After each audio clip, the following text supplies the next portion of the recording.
All right, so I'm here with my other favorite dachshund owner, someone I think I inspired a little bit to bring, the wiener dog lifestyle into their home. She started with one, and guess what? Now she has two, and if she's anything like me, she would love to have a pack of five or six, but she probably has someone else in her life that says, no, that's too many. Kathleen, welcome to the show. Thank you for saying yes to doing and Ask Me Anything. I'm so excited to do this conversation with you. Oh, Lisa, this is an absolute pleasure. I was looking for a photograph the other day and I saw a photo of the two of us. I think it was like 2012. And I thought, wow, time slips away and you Mhm. realize that you really have to grasp and connect and appreciate what you've done in your relationships in the past and see if they move forward with you. And I think that this is a testament to the fact that, yes, you were very instrumental in us getting Pinot. That's our first dachshund. And then I decided that, yeah, she needed a pal. So then we got Chablis. So we have two. And the other day I looked at my breeder's website and I said, oh, there's a little boy who's all by himself. He's the last one. And Robert looked at me and said, no, Kathleen, no. My husband's the same way. I said, oh, when Faith turns five, we're getting another one. I don't care what you say. That's right. I'm going to follow the So every 5 year rule. the 5-year rule. Well, interesting because I think that 5-year rule is what happens in our lives, and because of that, I've got some questions for you today that hit hard with me, and I'm really anxious to see how you would answer some of these kind of. I think they're questions that you're going to be familiar with. But one of the Cool. things that I've experienced in the last year and a half is massive life changes, sold my business, as have you in the past. Hmm. And then you pivot. We've pivoted several times within our lives and our businesses. And so that's what the whole theme for my questioning is for you today. Great. I've done a lot of pivoting myself in the last few years. That's yes, and I think that it's important, to understand that pivoting is a good thing, Hmm. as long as you look at it with a plan and have an understanding. And one of the things that I'm going to just kind of leap right in is, how did you assess whether this new pivot was a good idea with your existing brand and values? How did you assess that move? What do you mean? How did I assess which pivot? Well, pick one. You've done Oh, several. you okay. When you sold your business, then when Hmm. you started coaching, Hmm. and then you pivoted into podcasting, which is a whole new kind of area. And so I think you've had so many that have brought strength to your business that I'm curious as to how you assessed those new directions and how they would align with your values. So I think whenever I'm considering making a change, it kind of eats away at me for a little while. And typically there's something that I'm doing that isn't bringing me as much joy, and Joy. or there's something I'm doing that's bringing me more joy than something else, and it makes me think, oh, maybe I should stop doing this and start doing that. So when I owned my retail store, I had basically become an absentee business owner because I was doing so much speaking and so much training, workshops, and one-on-one work with clients that I realized that my passion for my retail store was not really there anymore. And my first business that I sold was a basket business. And I let that business go to the point that it was really only worth pennies on the dollar because I stopped caring about it. So I stopped marketing and I stopped doing lead gen and I stopped doing all the things that made it kind of a successful little side hustle for me. And Mhm. I knew in my retail store that my energy was waning, and that if I didn't act soon, I was going to potentially devalue the amount of money that I could sell the company for. And so I learned that from the first one, and I didn't want to make the same mistake. And at the same time, you know, the store that we owned was in the wireless industry, and we were Oh, selling over $1 million a year in hardware. And that means you are buying a lot of inventory and you're carrying a lot of inventory on Yep. hand at any given time. And I felt like we had a break-in at our store. And that break-in was a bit of a pivotal moment for me because I thought, ooh, I got off really lucky. They broke in, they stole some loaner phones. They couldn't find where we hid the iPhones and stuff. And so we got off lucky because if they had stolen that hardware, that would have cost a lot of money. And I Mhm. realized then that I was in Florida when this happened. So I wasn't even there to go to the store. And so the risk of having more subsequent break-ins and risking losing inventory, whether it's to internal theft, because you know that happens in retail too, or whether it's to a break-in, it just made me think it's time to get out. I could kind of see the writing on the wall. And so I also knew I remember the exact moment we were in Nova Scotia and I was sitting by the ocean and I was dreaming and I wanted an online business and I wanted a business where I could work remotely from anywhere. And that dream was pulling me. I mean, I was in Florida working, and so I realized it was time to let go of the store. And I think that, one of the things, sorry, I'm trying to turn the there, silent, trying to turn the ringtone off of my new phone. I don't know how to do that yet. I learned something years ago that really resonated with me, and I think it was a Lisa Sasevich event where she was talking about you can't hold on to something over here and then reach for something over here because you're going to be stuck in the middle. So you got to let go if you're going to move. And I just realized that I needed to do that. I needed to let go of something in order to move forward. And I think I've continued to do that in my business. I mean, even choosing to move to Florida and start a Right. US company and leave Canada and sell everything in Canada and um, get our green cards down here. That was a huge risk that we took and a very expensive endeavor to go through all of that. But I just felt like the time of being in Canada was done for me and I was ready to do something different. And so I just moved forward towards it. Well, that really is a good prompt for my next question. And what advice would you give entrepreneurs who hesitate to make those changes and pivot into a new direction because they have a huge fear of failure? Yeah, I think, the first piece of advice that I would give entrepreneurs is probably not what you're going to think, I would say, and that is build a nest egg for yourself. Have enough money in the bank Mhm. that when you make the leap, you don't have to worry about money while you're landing.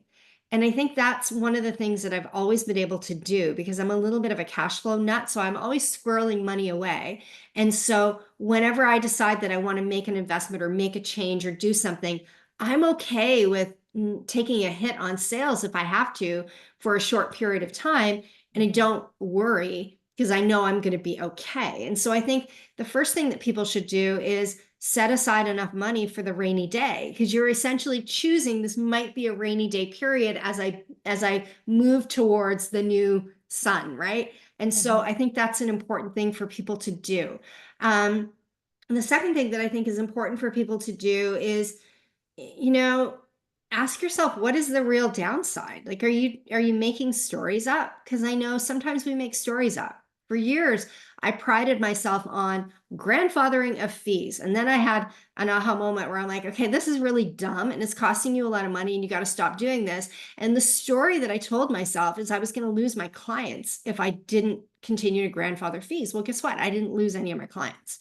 So I Mhm. think sometimes you have to examine the story you're telling yourself that is keeping you playing small and look at what is the downside. So what if I did lose clients? I'd get new clients and they'd be paying at a higher fee. I'm still okay. Do I trust myself and my ability to generate business? Yeah, absolutely. I've been doing this for almost, my God, almost 20 years. So I know how to sell. I know how to attract customers. I know how to grow my business. I've done it over and over and over again. It's not like I have a business that has been very cyclical. I haven't, done 100,000 one year, $1 million the next year, and then 200,000 the next year. Like I've had a pretty steady line of growth in my business. Yes, there's been some years that are a bit slower, but a proven track record. I have to trust that in myself. And I think when you look back at your own data historically, there's probably a lot there that you can trust and rely on yourself to do that you're just not even seeing.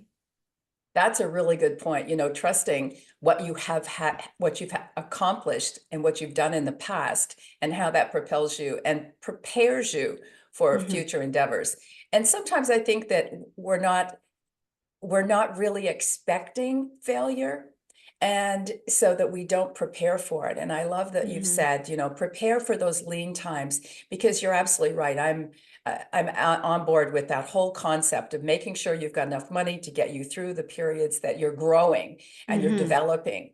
And recently I retired. I don't know if you're aware of that, but I Yes. did. Well, it lasted 2.5 months. And I thought, okay, I can't do this. We're going to have to do something else. And I think that one of the misconceptions that people have about making those changes and pivoting into a new chapter, um, is something that's so individual that you can't share it with someone else, because it's hard to describe. I had no idea how I was going to feel or what I was going to do. Was that I your could have experience? told you. I could have told you. I could have told you that retirement wouldn't last when you said you were going to retire. I'm like, yeah. Because I think sometimes when you have that entrepreneurial spirit, you get bored. Like, how many, like, I take a week off and I can't even, I take a week off and ideas are coming to me and it's Yeah, all about, oh, what could I do next? So I think that when you have that entrepreneurial bug in you, um, it's just a new season. And I think retirement looks yeah, different today than it's looked before. yeah. I've been thinking about what does retirement look like for me? I'm in my mid 50s now. I'm not quite in my mid 50s, but I will be very soon. And I think, by the time I'm 60, what do I want my work week to look Mhm, like? By the time I'm 65, what do I want it to look like? And I think I will want work to look different, mhm. but I don't want to not help people. I don't want to not have things to say about Right. business. I don't want to lose my edge. In fact, this year I've done things I haven't really talked about them publicly, but I have invested in other businesses. I have my husband and I have done some stuff that we're not talking about yet, but we're considering it another business that we're going to start on, ourselves. And I am doing advisory work for a company right now in exchange for shares of ownership in the business. So, like, I'm doing things where I'm getting out into different places and Diversification. diversifying and thinking about just doing things differently. I mean, my God, I'm I'm 54 years old and I have been working full time since I was 19. I know a Mm, thing or two about business and sales and people. Every decade, every season, you learn more skills. You can't let them go. You got to keep using them. that's right. Absolutely. I totally understand. And I couldn't agree with you more. When people are looking at new challenges, how much market research do you think is necessary before you make that change? I think it depends on the change. For me, I don't do any market research, really. It's more Totally. gut instinct, right? Is this something I think I can do? Yes or no? I mean, is this something I've got? My market research is inside. Do I feel confident in my ability to make this a go? Well done. That's really, what I look at. But I think that I'm a quick start on the Colby. And so I'm someone who's going to jump into things quickly and I'm going to figure it out as I'm going along. I'm the type of person that likes to be told the address I'm going to meet you at. Don't give me directions because that makes me think think I can't figure the steps out.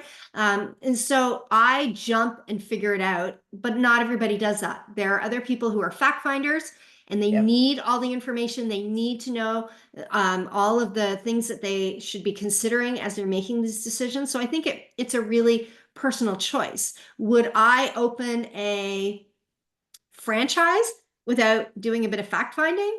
Probably not, because I don't necessarily know a whole lot about franchising because I haven't been in that industry. So it's not something where my gut might lead me. So I think it really depends on how much you know about it as to whether you should do a lot of market research or whether you should just trust your instincts.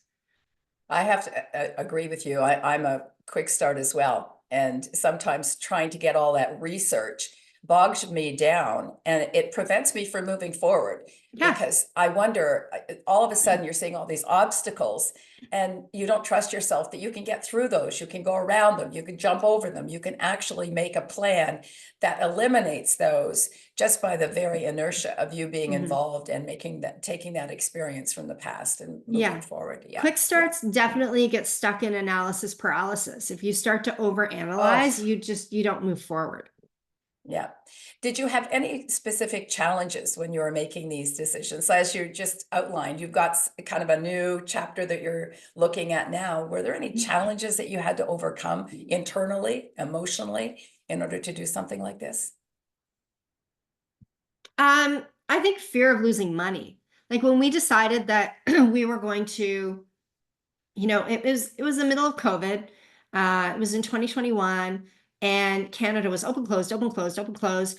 And we had E1 visas, so we knew we could come to the States for 2 years on our visa. And we didn't want to be, we kind of sensed that the US might close the border. And we didn't want to be stuck in Canada, excuse me, if things were closed and it be winter and not be able to go outside and enjoy ourselves. So we're like, okay, let's just go to Florida. We can stay there for at least 2 years and weather the storm. And then when I was having a conversation with my international tax attorney, I just casually said, it'd be so much easier if we could just live in Florida. And she said, well, wait a minute, would you like to live in Florida? That led me down the path of learning about uh, converting my visa, getting a green card, how much it was going to cost to start this new business, how much it was going to cost to go through all these visa applications and renewals and green cards and this, that, and the other, how much it was going to cost to pay exit tax out of Canada. And so it was a lot of money, That's a lot and of there was money. no guarantee at the end Excuse me. that we were going to get our green cards. And so that was the thing that was kind of disturbing to me, is that I was really investing, or we were investing in doing what we wanted, but there was no guarantee at the end. Someone else got to make the decision. So in business, I really believe it. If it is to be, it's up to me. Like I can work harder, I can double down, I can do things. But when you're doing something like moving countries and applying for a visa and applying for a green card, somebody else is making the decision. And so not having that control and having invested all the money that we did, I think that was the thing that was the most scary and unnerving for me, because it cost a lot of money. It wasn't, it wasn't just a couple $1,000s. It was, tens of thousands, if not close to $100,000 in terms of all of the different things that we ended up paying for to make that transition. Wow. That's faith in yourself Mm. and the outcome Faith in and your good. future too. That's, It's yeah, faith in the future. absolutely. Like if somebody said to me, would you pay $100,000 to know you can move to the United States, you can set up a new business, you can still generate as much revenue as you were generating in your business, you can settle down there, be happy, you can afford healthcare, you can have a husband who gets sick and is hospitalized and see that the healthcare system works exceptionally well and doesn't bankrupt you. Like if somebody had told me, we'll give you, you got to pay this much to have all this, I would have done it. But and in the moment, it was really stressful thinking, oh my God, is this going to work out the way that I want it to? And, I'm really lucky. The immigration attorney that we worked with, I remember when we started this process, I said to him, I said, what percentage of people fail? And he said to me, out of my clients, 0. He said, I've never lost a case. And so I'm like, okay, that makes me feel more comfortable. I Yeah. could be your first one. I could be your first loss, but now I feel like I'm entering into something with someone who has 100% success rate, and therefore my odds of winning are much greater. If he had said to me, oh, I have a 50% success rate, then I would have been a little bit more ambivalent. But because I knew he had never lost a case, I felt a bit more confident. I was still nervous, but I felt confident. Well, actually, I think you've answered this question. My next question was going to be, what are the lessons that you've learned in previous businesses that influenced your new direction? But I think you've pretty much summed that up. I think that's your experience. And also you're very personable. I mean, you attract people and they find themselves really listening and loving what you have to offer. Your position and attitude about service to others is overwhelming, and I think that is what your driving force might be. And can you expand on that a little bit? Well, I appreciate the kind words because I don't know myself the way other people know me. And so what is natural and normal to me is not necessarily natural and normal to someone else. Like to me, the way that I treat people is just the way you treat people. And but I do believe that in business, personality matters a lot. And you and I both have retail backgrounds, and so I think in retail, if you go anywhere in retail, they teach you that when somebody crosses the lease line, you need to treat them like they're a guest in your home. If somebody came to my house and they came in, I wouldn't just open the door and walk away from them. I would say, "Come on in. Can I get you a drink? Here, take your shoes off. Here, have a seat. Like, here, let me show you around." Like, I would be a gracious host to make them feel comfortable in my environment. And I think sometimes those skills from my early days in retail carry over into everything that I do. And it's just kind of a natural thing to me. It's common sense. And common sense isn't necessarily common sense to everyone or common practice to everyone, but it's just one of those things that I've done. But I see people who are awkward in their Mm, personality, they're reserved in their right. personality, they're maybe they don't have a sense of humor, they're a little bit uncomfortable, maybe a little bit more introverted. I see them struggle in their business sometimes, and it's because they just don't have those like emotional intelligence, or they don't have those natural rapport building skills when it comes to interacting with people. And I think that I think it matters a lot. I think Mhm. personality makes a really big difference. I think the perfect trifecta is when you've got great personality, you can deliver on the services that you say, and you are a prolific thought leader. You're creating marketing content all the time. So you're in the arena. People see you all the time, and you can actually do what you say you will do, and you make people feel good about it. If you can do those three things well, I think you can do just about anything.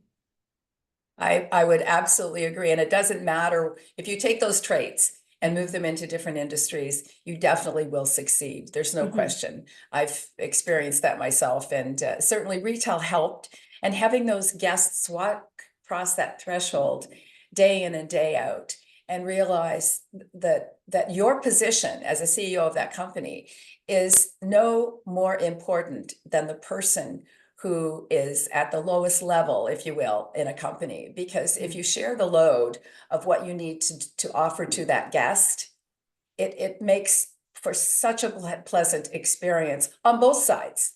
Mhm. I would argue that the frontline person is the most important person because they're the first impression. They And are the first impression. if the frontline people don't make people feel good, then you have failed as a leader in Right. terms of creating a culture that treats customers well. And I also want to say I'm not for everyone, because while I can be very personable, I can also be very stern and I can be very direct, and not everyone likes that, and that's That's true. okay. That's okay.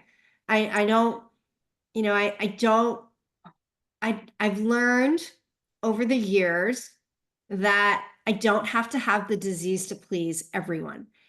And I don't have to say yes to every request that comes my way. I don't have to help every person who wants me to help them for free.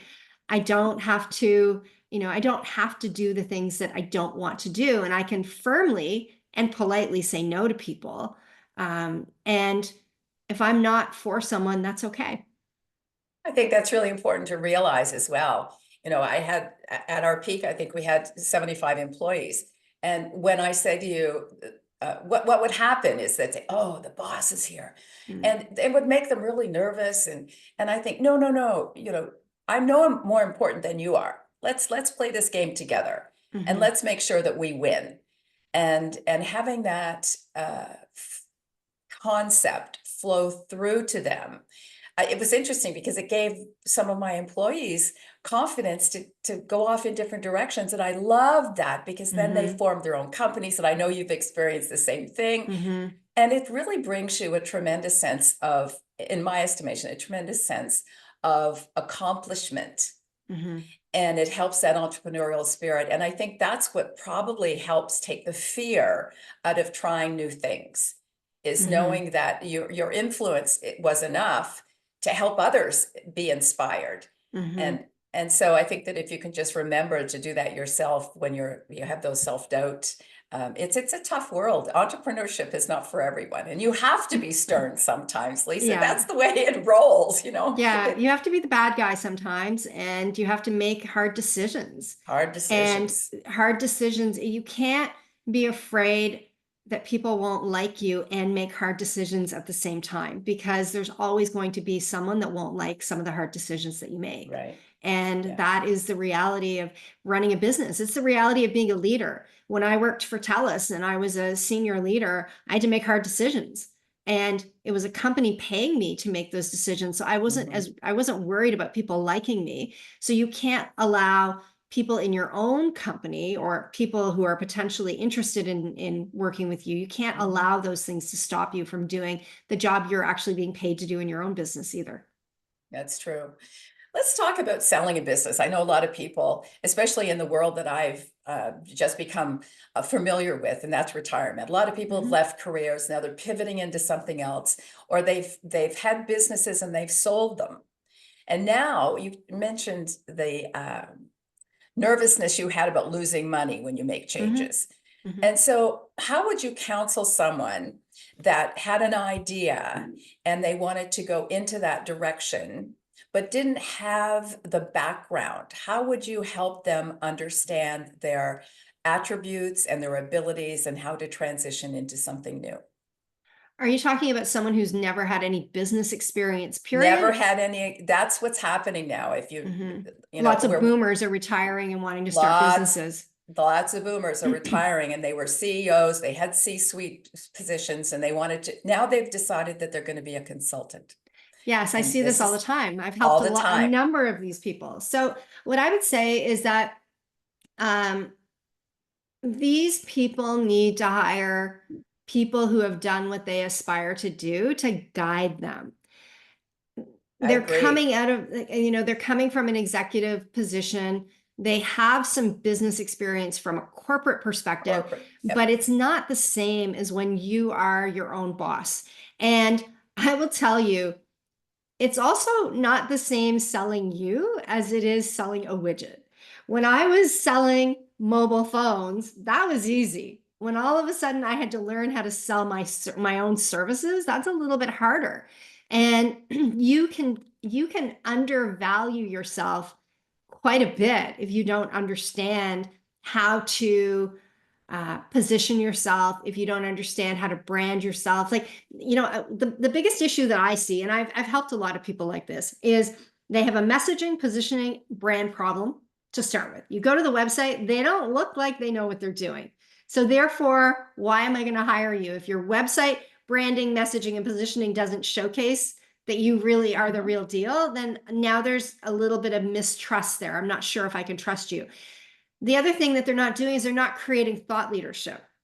They're Mhm. not writing articles or blogs or sending newsletters out on a regular basis. And that body of work, the way that I describe it, it's like every time you create a new piece of content, it's like putting a piece of paper in a stack. And the more Mhm. pieces of paper you have, the higher you rise up above everyone else in terms of being seen. If you want to be visible, you got to be standing on a stack of 500 pieces of paper, not five.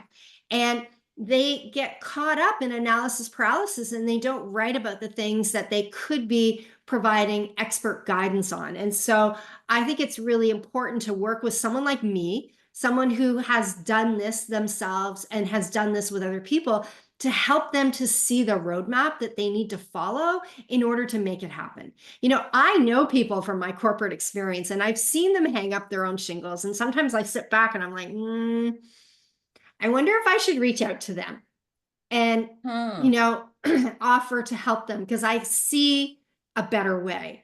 And they do dumb things like they invest in a Squarespace website or a Wix website instead of like ponying up the cash to have a nice website.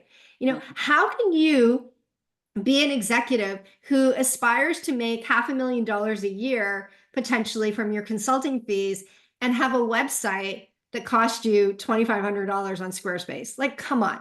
Look at the cost of buying a franchise. You don't buy a Yeah. franchise for $2,500 and expect to have $1 million a year the first year you step out. So I think they have to treat this personal brand as a expert and consultant as seriously as they would treat any other type of business, and invest in the areas that they are lacking in and invest in their platform from the start.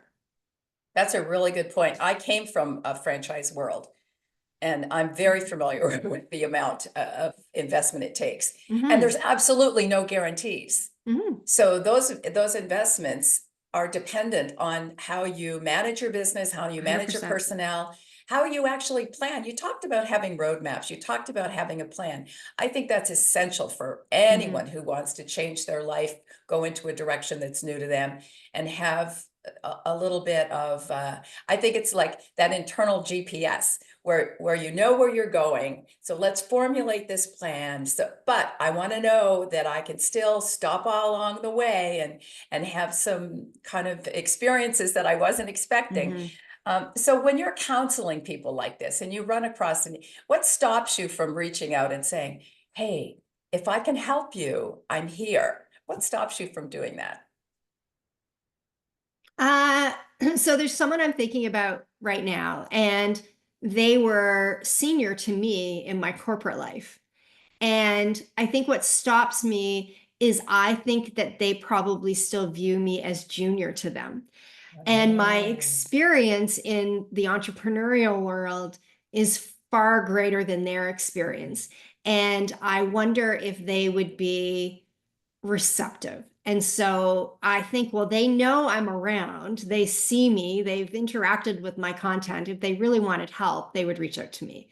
And so I don't know. The story I tell myself is that they're not going to want the help. And the other story I tell myself is they probably wouldn't invest the money that I charge for help. I remember years ago, an executive that worked for TELUS asked me, we might want to have you come in and do like a half-day strategy session or a full-day strategy session with our team. What do you charge for that? And I told them what I charged, and they said, yeah, but you wouldn't charge us that. And I said, well, why wouldn't I? Why wouldn't I? Small business owners pay me that. Why wouldn't a multi-billion-dollar corporation pay me that? I should be charging you more, because the value and the outcome that you're going to get is going to be far greater than most of the small business owners that I work with. And so that situation has stuck with me in a way that makes me think that people who worked with me in my corporate career, because remember, it was almost 20 years ago. I left the corporate world in 2006. It makes me think that they still think of me and know me the way I was then. They don't necessarily appreciate the growth and the investment in my own development that's taken place over the last 18 years. And that could just be a story. I could be wrong. And maybe I am going to reach out to that person now, just because we've had this conversation, and see what they say. I think we see ourselves sometimes the way we were with those particular people, and we get stuck in that story, so that now all of a sudden, instead of realizing and expanding on the experience that you've done in the last 20 years, Lisa, I've seen the growth that you have experienced. But if you still have that vision of them, and you just mentioned that they were your superiors, and now the role is reversed, but we don't sometimes tell ourselves the truth. So I hope you do reach out. Yeah, I'll see what happens. What do you I'll got let to you know. lose? Yeah, exactly. There's no downside. I'll see what happens. I'll let you know. That's right. Is there ever a time that you started something and you had this idea and it just didn't develop? And then how did you get out of that circumstance? Oh, yeah, it happens. I don't want to say all the time, but it happens. So I coined the term invitation marketing. And invitation marketing to me is something you do that's basically proof of concept marketing. And Facebook is my friend for this. So when I have a new idea, I float it by people on Facebook and say, hey, I'm thinking about doing ABC. If this sounds like something you'd be interested in, send me a private message and let me know. And I am able to very quickly see when my ideas have legs and when they don't. And I do that because I don't want to invest money. Another thing that I say to people all the time is if you can't sell an idea without a sales page, your idea isn't It worth is, building a sales page. that's right. So I always try to sell my ideas and get paid for my ideas before I build them. And Smart girl. by doing that, it allows me to exit and shut ideas down Mm, quickly without having to having invest a the lot of stress. time, money, and energy into them. Yeah, that's brilliant. And I knew that about you. I remember the pilot project. Yes, That's exactly that's how you exactly what did I that. did. Yeah. And even I think the other thing that made it so much fun and brought people together was even the visuals. You had two or Mhm. three visuals and you asking people what their opinion was. And I think that's really smart though, to do that, quite frankly, is your market research. Mhm. You know, Yeah, true. that's the I'm way testing the market. that's right. Yeah. That's the way you've done it. And it doesn't always have to be an Yeah. expensive project. I love that you've said that because Mhm. oftentimes, especially these people who are trying to reestablish a new direction in their life that they want to develop or challenge themselves, the fear in starting, it's not always about failure. It's about knowing how to do it, not having a roadmap, which actually is one of the reasons that we started, the platform that we did. It has nothing to do with finances, but it's all about planning. And Mhm. you are a planner, but you do it very economically. Yeah, It's and smart, really, really smart. yeah, I just don't want to waste time, money, and effort. I want to know that I Yeah. have buyers that are interested in what I'm doing. And I could be leaving money on the table because maybe just because nobody said yes on Facebook, maybe they would have said yes someplace else. But for me, Facebook is my barometer of whether Mhm. or not people are interested. And I mean, I host this beach house mastermind retreat. I've hosted it There you go. for years and years and Years. years now. Yeah. And the very first time I just put screenshots of a mansion on the beach that I wanted to rent and said, I'm looking for X number of people who want to do this. And it was sold out within 48 hours. And every year when I go to the beach house, I put a flip chart up on the wall the very first day and I list all the rooms and I list the dates and I list the prices for next year and I leave a space for names. And I'm like, okay, guys, I'm not attached. If you want to do it again next year, we will. And if you don't want to do it again next year, we won't. If you want to come back next year, put your name on the chart next to the room you want. And I just leave it there for the week. And typically by the end of the week, It's full. it's full. Like I might have one or two spots. And then I have people that ask me all the time, do you have room at the beach? Do you have room at the beach? And so I'm able to fill in any gaps that I have, but I don't even have it on my website because I don't, first of all, I don't want to host these retreats multiple times per year. It's Hmm. very Hmm. special the way that I do it.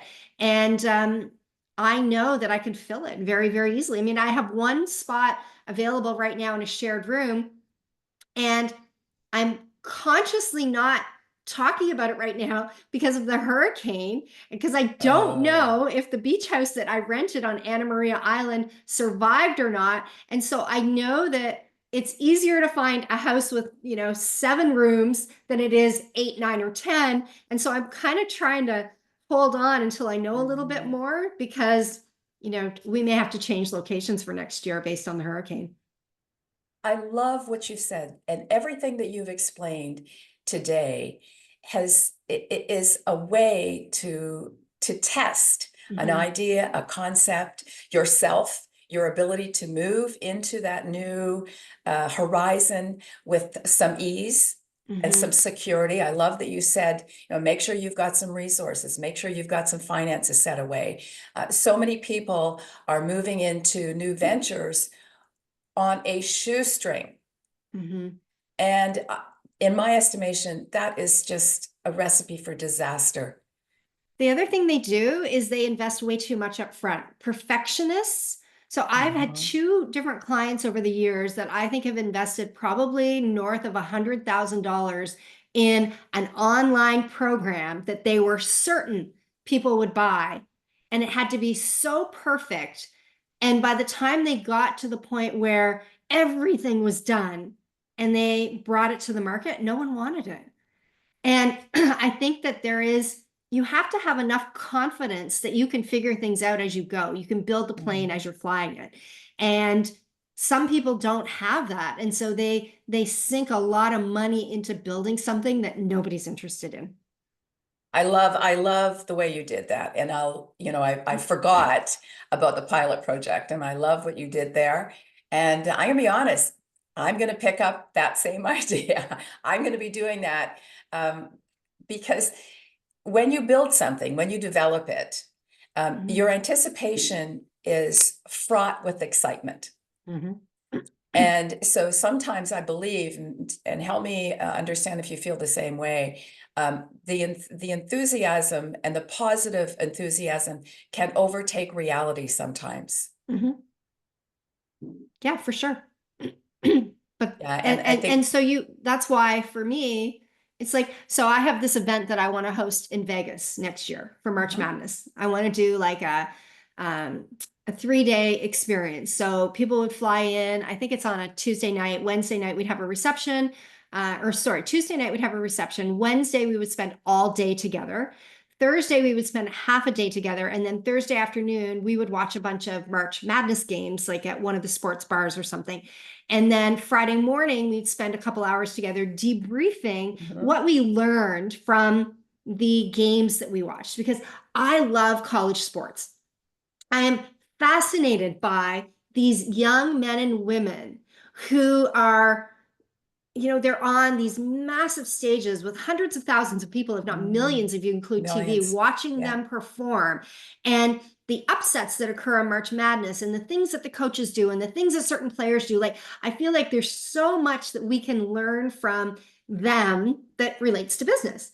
And I already have the suite that I want to host this at picked out, but I haven't booked it yet because I don't want to invest the money in the suite until I know I have enough people that are going to come. Whereas other people would do the opposite. They'd book the suite, they'd book the Mhm, flights, they'd book the sports bar, they'd do all the stuff and spend all that money and then try to sell it. And mhm, then they have no fallback plan, right? At mhm, least this way, if I decide to go and maybe only 3 people want to come with me, well, then I figure something else out instead of the big suite that I planned for 8 to 10 people to come. So I mhm, think you have mhm. to have contingency plans and you have to be able to sell an idea before you start to put, invest money into it. You also are incredibly practical. I think that's an attribute a lot of people don't have. And Mm. that practicality is what drives you to take that method in deciding whether you want to develop something or not, if there's a need. And that's your litmus test, Mm-hmm. deciding whether there's a market for something before you make that initial huge investment. So you Mm-hmm. make the investment is in time and interest initially, and then you've got a monetary investment if all of these numbers work out. Right. That's brilliant. It really Yeah. does. It really is brilliant. I, Elisa, I I am, just consider it little bit of a chicken, right? Like I'm afraid I don't want to invest money in stuff until I know that I trust myself to deliver. And what I don't want to do is I don't want to sunk cost on something that Mhm, isn't going to go anywhere. And so I want to know that my ideas have legs and that people are like, yeah, I'm interested in that. Because if I can get 5 people or 6 people, like I'm launching a whole new group program next year called the Brain Trust. I am tired of doing one-on-one coaching via Zoom and being tied to my computer yeah. screen for like 20 some calls a week. I don't want to do it anymore. So I've decided that I'm going to do this group thing and it's going to be in person. We're going to meet at 3 different locations next year. And I've got all this stuff kind of mapped out. And what I did is I started to go to my current and past coaching clients that I thought might be Mhm, interested and say, is this something you'd be interested in? Tell me what you like and what you don't like. And then I tweak my copy for the next person. Is this something you might be interested in? And so now I think I've got my minimum number of people to move forward, I think was 6. And I think I've got 7 people now that are interested. So now that I have 7 people that are interested, I'm almost ready to share it on Facebook. I'm almost ready to share it in my mailing list. I'm almost ready to like blow it up a little bit and invite more people. But I want to know that before I make these big decisions that I've got people that are going to say yes. And I think that mhm. you need to be brave enough to reach out to people in order to run your business that way.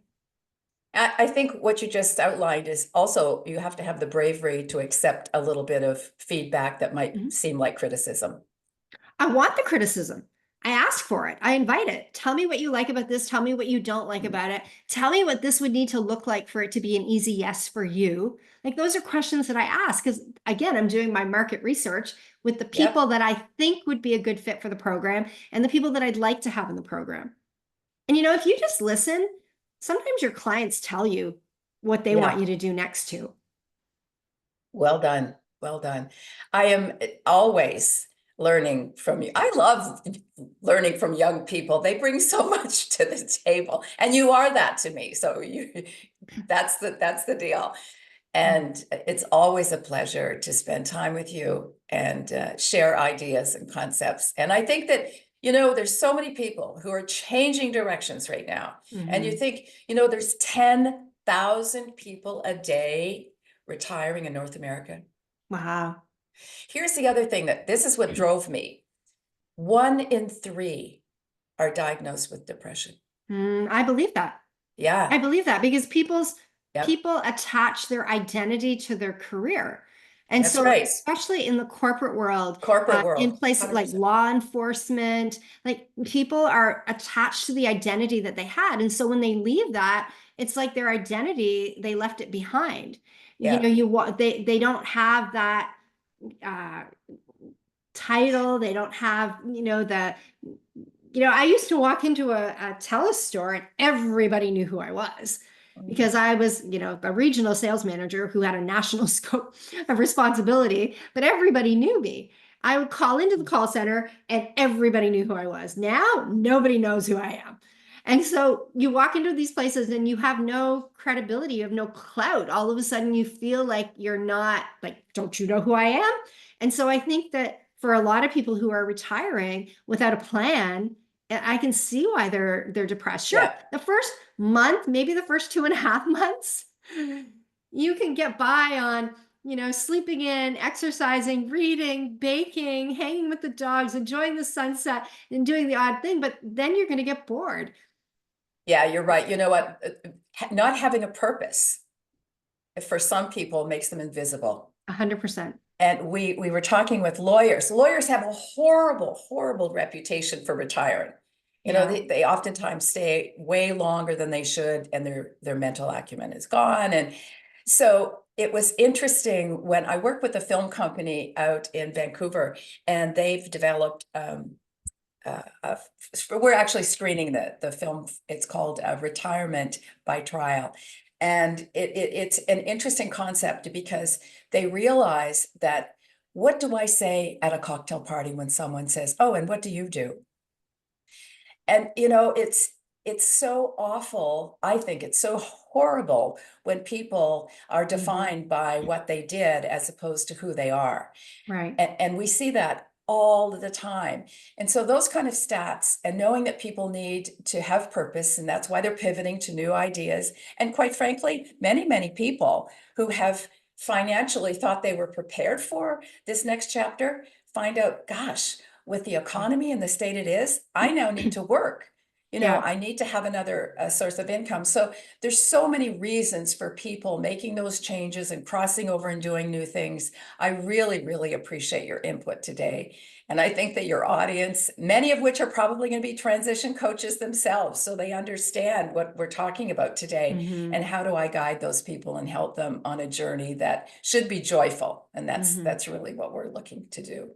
And that's Yeah. what you do. You bring joy to people who are in a crossroads It's sometimes. true.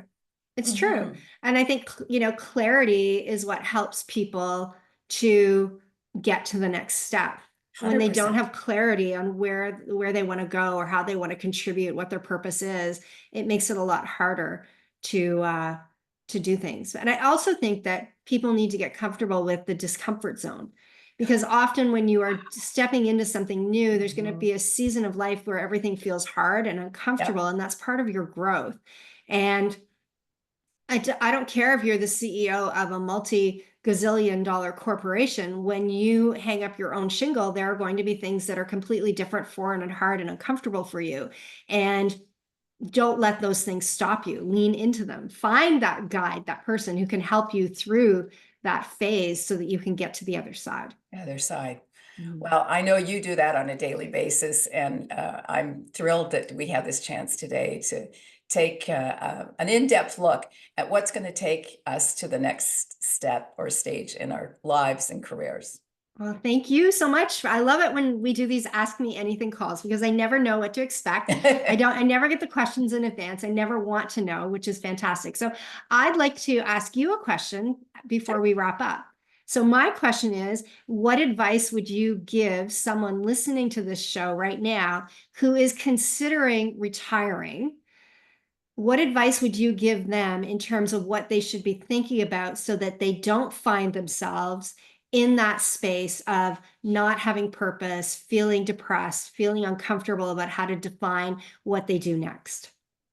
So that's a really good question. And I speak to large groups all the time about this.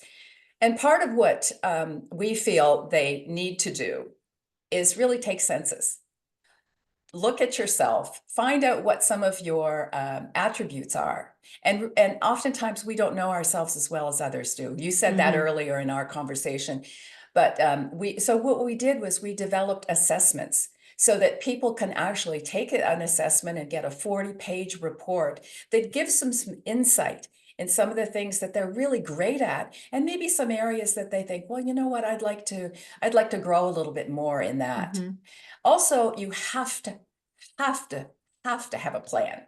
If you don't Mhm. have a plan, you know, you're going to run into speed bumps and potholes, and you're going to get depressed. One of the stats that shocked the daylights out of me was the highest suicide rate for men is 75. Oh my goodness, that's awful. That's awful. It's awful. And we say, we're going to change this. We have to help them learn how to bring joy into that retirement, how to make something from nothing. Because when you end on Friday and your career, you Mhm. get the cake, that's it. Well, you've got to know what to do on Monday. And what Yeah. we really recommend, the things that people need to do is they need to start thinking about this in their 50s, Yeah. because it isn't something that you can say, okay, I'm 65, I'm going to do this now. That's way too late. You know, Yeah, you you should have plan B in place. You should be 100%. dabbling on the side and stepping into something different. And that doesn't Yes. mean that you have to work 9 to 5, Monday to Friday. You can create it on your own terms, but Yeah. you should be stepping into something, not stepping into uncertainty. Right. Uncertainty is what brings all of those other terrible elements into someone's life. And I think that what we really recommend people do is to start doing that planning and talking to their family about it, Mhm. because family dynamic changes.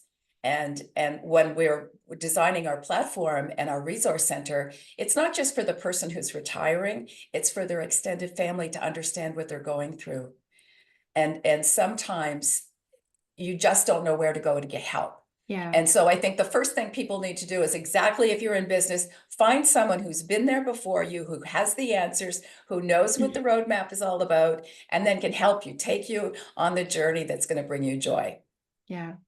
So as we wrap up, I had lunch with a woman, her name is Sylvia Holland, when I was in Halliburton a few weeks ago. And she's been someone that I've looked up to for many, many years. She was a business owner when I was a kid. And I just Mm. always looked up to her as being someone that I aspired to be like. I love that she owned her own business. And um, we had lunch together and she was talking about the fact that she just opened another new spa and she's talking about how she's always learning and she's 81 years old. And I said to her, I said, oh, I'm like you. Like I'm still always learning. I'm still always thinking about doing something new. And I don't feel like I'm done yet and yada, yada, yada. And she said, make me a deal. And she reached across the table and she said to me, when you're 81, you'll be the same way. Oh, that's I love that. great. Yeah, I love That's that. wonderful. Yeah, we one of the things that we coined recently is, I'm going to skip retirement. Yeah. Because I think many people are doing it, just as you Yeah. said, 81, my gosh, Yeah. how wonderful. I Yeah. And hope she's I am. amazing. Sharp as I a hope I tack, am. still doing all kinds of stuff, owns multiple businesses, and I adore her. So what a Wow. great, great note to end on. Age is just a number. It It doesn't is. matter how old you are. It doesn't matter if you're listening to this podcast and you're 15 or if you're listening to this podcast and you're 85. You are still a human being that brings unique gifts and talents to the table, and you can do something with them from an entrepreneurial perspective if you choose. Absolutely. All right. Thank you, Kathleen Mundy, for being here with me, for the great questions. It's been wonderful seeing you. And I hope you all got a lot of value out of this episode. And I look forward to seeing you on the next edition of She Talks Business.